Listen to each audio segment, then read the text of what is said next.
Ազգային ժողովի հարգարժան փոխոսնակ, հարգելի գործընկերներ, ես պիտի արձագանքեմ մի շարք ելույթների, որոնք հնչեցին այս ամբիոնից, բայց իհարկե կարմիր թելով անցնում է ընդդիմության կողմից խաղաղության օրակարգի էլի տորպեդահարումը եւ իսկապես շատ ցցուն է էլի այդ դրսևորումը պարոն Մինասյան, որ կոնկրետ շատ հստակ ծրագրված կերպով տորպեդահարում եք խաղաղության գործընթացը։ Եվ հնարավոր չի չնկատել այն փոփոխությունները, որոնք որ տեղի են ունենում եւ տեղի են ունեցել վերջին տարիների ընթացքում։ Բայց երբ որ մենք ձեզ գալիս եւ ասում ենք, որ դուք դրական օրակարգերի թշնամին եք, եւ ասում ենք, որ դուք Հայաստանում ցանկացած դրական օրակարգ բան եք անում, փորձում եք նսեմացնել, ասում եք, չէ, նեղանում եք եւ այլն, բայց իրականում տենց է ժողովուրդ։ Տպավորությունն է, ոնց որ այն որ վամպիրներին բանը լույս անգնում վրները բան են անում, չէ՞, սկսում են այսահարվել, մեզ խաղաղություն բառն է։ Լույսի պես հենց ընկնում է անդիմության վրա, անդիմությունը այսահարվում է։ Հենց խաղաղություն բառը ասում ես,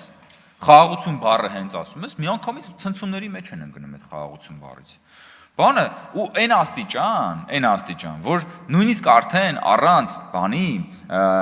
այսպես ներքին դիսկոմֆորտի եք դուք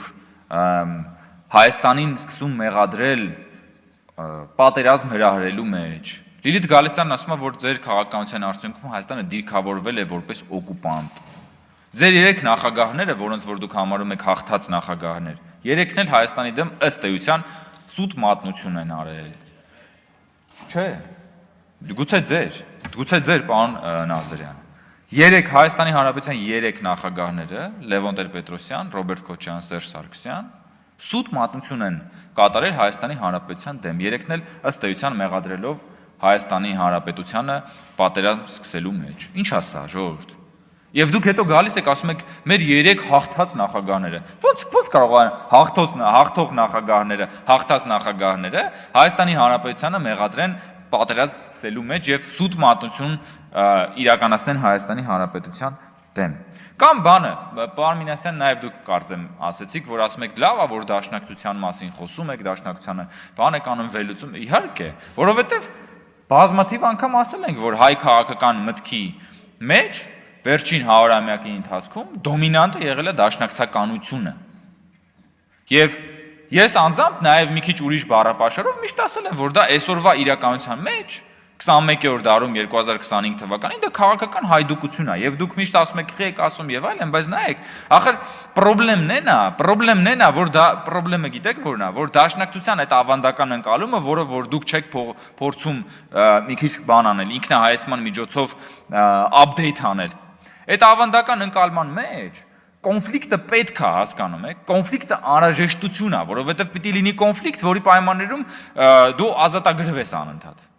Պիտի դու լինես կապանքների մեջ, որպեսզի դու ազատագրման հավերժական փնտրտուքի եւ պայքարի մեջ լինես։ Հենց որ դու ասում ենք, որ վերջ, այլևս խաղաղություն է, ձեր ինքնությունը փլվում է, պարոն Մինասյան։ Այդ է խնդրեմը, որ դուք ասում եք, դուք մեզանից գողանում եք մեր ինքնությունը, ստացվում է, որ խաղաղությունը ձեզանից գողանում է ձեր ինքնությունը, որովհետեւ ձեր ինքնությունը կոնֆլիկտն է։ Որովհետեւ հենց այդ եմ ասում, որ դուք հիմա գալիս եք 2025 թվականին սուրը ճոճելով խաղաղության դեմ կռիվ եք տալի եւ դա քաղաքական հայդուկության վառ օրինակ է։ Ձեր սուրը դրեք Պատյանը, պարոն Մինասյան, այլևս ձեր կռիվն ավարտված է։ Ձեր կռիվը եթե անգամ ունեցել եք, եղել է ուրիշ ժամանակներ, ուրիշ իշխանությունների դեմ, բայց նույնիսկ դաշնակցության դասականներն են ընդունել, որ այնուամենայնիվ պետք է գնալ ինքնահայեցման ճանապարհով։ Ես օրեր առաջ Քաջազնունու հայտնի գրքից մեջբերում արեցի դաշնակցությունն այլևս անելիք չունի։ Դուք ընդհանրապես միշտ սիրում եք կարդալուց խոսալ պատմական գրականությունից, բայց այսպես հնարամտորեն շրջանցում եք Քաջազնունուն, հնարամտորեն շրջանցում եք նույն Լեոին, խիղճ շրջանցում։ Բայց դուք ինքնահայեցման այդ բանը չեք, ջանքը չեք գործադրում, պարոն Մինասյան եւ հարգելի դաշնակցականներ, մյուսներին էլ աղված, ուղղակի ամենաագրեսիվները այստեղ նստած չեն, զարմանալի է։ Ինչի չեն այստեղ նստած։ Այսինքն, խնդրեմը գիտեք, որ դաշնակցականության կոնտեքստում ձեր ինքնությունը ինքնաբավ չի, այսինքն պիտի լինի միշտ մեկը, որի դեմ դու անպայման պիտի մղես ինչ-որ մի կռիվ, ցանկալի է այդ կռիվը լինի անհեռանկարային, Ցանկալի է որքան հնարավոր է դա լինի պատմական, դեպի անցյալ ուղղված, որ չլինի չափելի, հասկանալի, որպեսզի հավերժ հնարավոր լինի գնալ մարդկանց ասել, գիտեք, մեր ընդհանուր ազատագրության համար այսքան փող է պետք։ Որ գնանք զենք առնենք, որ գնանք կամավորական ջոկատներ առնենք, որ գնանք գույք առնենք, որ գնանք երեգիտե պասվեց։ Մի հատ խնդրում եմ արձագանքեք, դուք հայտարարագրում ձեզ ներկայացրել եք, որ ընդամենը 1 միլիոն թե 1.5 միլիոնի նվիրատվություն եք ստացել բնամթերքով։ Եվ միևնույն ժամանակ ունեք 70 քանի հատ գույք, որը սպասարկում եք։ Մի հատ կարակ դրանց, չէ, դուք անձամբ չէ։ Խոսքը բանի մասն է, դաշնակցության մասին է։ Խոսքը դաշնակցության մասին է, պարոն Մինասյան։ Մի հատ կարձագանքեք դրան, հարգելի գործընկերներ։ Մի հատ կարձագանքեք դրան, որովհետև դա լրջագույն, հատկապես երբ որ դուք քննադատում եք մեզ, մեր նվիրատուների եւ այլնի մասով, շատ լավ, մի հատ անպայման բան արեք։ Կամ երեք էլի քննարկվեց դրա մասին եւ վարչապետը այդ մասին ասաց։ Բա որ մեզ ասում եք, բան եք անում, խոսում եք մեր համաժողովի մասին, ով էր ասում 1.5 ժամանոց համաժողով, ով էր ասում 1.5 ժամը ոնց կարող համաժողով լինի։ Հա? Մեր Գեղամանուկ ասում է ոնց կարող, նախ 1.5 ժամ չի եղել։ Ժամը 9-ից սկսել է բանը, գրանցումը, բայց բացի դրանից ժողովուրդ ջան, 50 օր քարոզարշավ ա եղել, 50 օր քարոզարշավ։ Ես օրինակ մտածում եմ առաջարկ ներկայացնեմ մի քիչ կրճատել այդ քարոզարշավի ժամկետը, որովհետև դա հյութիչ է։ 50 օր քարոզարշավ ենք մենք արել ամբողջ հանրապետությունում գնալով մեր ընտրական տեղամասեր եւ այլն, հետո բուն process-ը բացի քվեարկությունից բնականաբար, որը պիտի լինի գախնի։ Նկարահանվել է, լրագրողներ են մշտապես եղել այնտեղ։ Հիմա ես ուզում եմ ասեմ դաշնակցությունը վերջին անգամ կամ ընդհանրապես երբևէ նման թափանցիկ ընտրական գործընթաց կազմակերպելա թե չի կազմակերպել, պարոն Մինասյան։ Հա, ոնց եք հավաքվում եք, ձեզանով գնում եք փակ դռների ետևում, որոշում եք կայացնում, թե ով պետք է լինի, ովքեր են իրանց ընտրում։ Ինչու են ընտրում այդ մարդկանց։ Ինչ մանդատ եք դուք իրականացնում։ Դուք եւ միայն դուք չէ։ Քիչ թե շատ Հայաստանի կուսակցությունների մեջ են եղած ավանդական եւ ոչ այնքան ավանդական, քիչ թե շատ որ մի քիչ կուսակցության նման ինչ որ մի հատ բան կա, էլի դաշնակցության մեջ է։ Չնայած իմ կարծիքով դուք ավելի շատ վերածվել եք աղանդավորական խմբակի եւ երբեմն մի քիչ նաեւ գնում է դեպի արդեն վտանգավոր, ուրեմն եզրագծին է հասնում, որովհետեւ դուք չունեք այդ ինքնահայեցումը, հարգելի գործընկերներ, որովհետեւ չունեք ինքնահայեցումը։ Էլի ասել եմ մի անգամ, որովհետև դուք մտածում եք, որ դուք ի սկզբանե եւ վերջնականորեն տրված դուք կատարյալ եք, հասկանում եք։ Այսինքն դուք կատարյալ եք, դուք ձեր կատարելության մեջ էլ, այսինքն sense վախճանված եք արդեն այդպիսին, այսինքն դուք այնքան կատարյալ եք, որ դուք զարգանալու տեղ չունեք։ Բայց ասենք հանգուցյալները չունեն զարգանալու տեղ, մեկ էլ դաշնակցությունը եթե տենց ստացվի։ Մի հատ կարող է դուք էլ ինքնահայեցում անեք։ Կարող է դուք էլ ասեք, լավ, մի րոպե, մենք ինչ է սխալ արեցինք, որ մենք ունեցանք այս բաները։ Քաջազնունին ի պատիվ իրեն 1923 թվականին այդ ինքնահայեցումը անում է։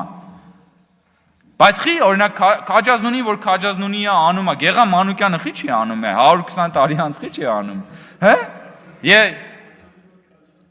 Ասում է ինչ եք ասում, Քաջազնունին վարչապետ էր դրա համար էր անում։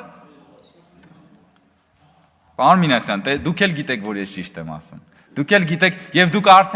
դուք մտովի զինաթափվել եք արդեն այդտեղ նստած, որովհետեւ գիտեք, որ ես ճիշտ եմ ասում։ Եվ ես առաջարկում եմ, որ դուք այս թեմայով անպայման զրույց ունենաք ձեր կուսակցության ներսում եւ ասեք, որ չի կարելի այսպես այլևս, ժողովուրդ ջան։ Ծիծաղում եք, բայց իրականում այդքան էլ ծիծաղելու չի, հարգելի գործընկերներ, որովհետեւ նորից եմ ասում, այն խաղաղության գործ մենք այսօր նաեւ ունենալու ենք ազգային ժողովի արտահերթ նիստ ազգային ժողովի հայտարարության ընդունման կապակցությամբ ես նախ հորդորում եմ մեր ընդդիմությանը մասնակցել այդ նիստին, պարոն Մինասյան եւ հարգելի գործընկերներ, մասնակցեք այդ նիստին եւ եկեք մի հատ ձեր հարցադրումները անեք, եկեք խոսանք տենանք, այդ ինչ խնդիր դուք ունեք խաղաղության հետ։ Որովհետեւ կոնկրետ ես ասում եմ, դուք պատերազմ եք հայտարարել խաղաղությանը, որովհետեւ երբ որ կոնֆլիկտը հանում ես, դուք գաղափարապես այլևս չեք կարողանում ձեր գոյության իմաստը կորում է, հասկանում եք։ Դրա համար դուք հիմա էլ ասում եք 4-րդ հանրապետությունը Նախ 4-րդ հանրապետության մասով որևէ իրավական խնդիր չի առաջանում, եւ դրա մասին բազմաթիվ անգամ ուրեմն խոսելու առիթներ կունենանք, եւ քաղաքացիական պայմանագիր կուսակցության համաժողովը հռչակել է, որ 4-րդ հանրապետության ստեղծումը համարում է որպես առաջիկա կարևորագույն ռազմավարական անելիք,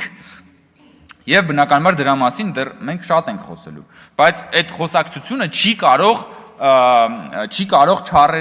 չաղերսվել խաղաղության հետ, որովհետև ամենագլխավոր կոմպոնենտը երրորդ հանրապետության գլխավոր ուրեմն բաղադրիչը, որը որ դուք դրել եք այդ հանրապետության ներքո, դա եղել է կոնֆլիկտը, որովհետև կոնֆլիկտագեն է եղել այդ ամենը, որովհետև կոնֆլիկտից դուրս Հայաստանի Հանրապետությունը դուք չեք պատկերացրել։ Հիմա մենք ասում ենք, որ կոնֆլիկտը մնացել է անցյալում, որ հաստատվել է խաղաղություն, այդ խաղաղությունը մի օրում չի կայացվելու, այդ խաղաղությունը մենք բոլորով պիտի կառուցենք եւ դա ջանք ու ճանապարհ է պահանջում, եւ ես բնականաբար ձեզ նաեւ առաջարկում եմ, որ գաք մասնակցեք արտահերտ նիստին ու այդտեղ ավելի կոնկրետ քննարկենք այդ հարցը։ Շնորհակալություն։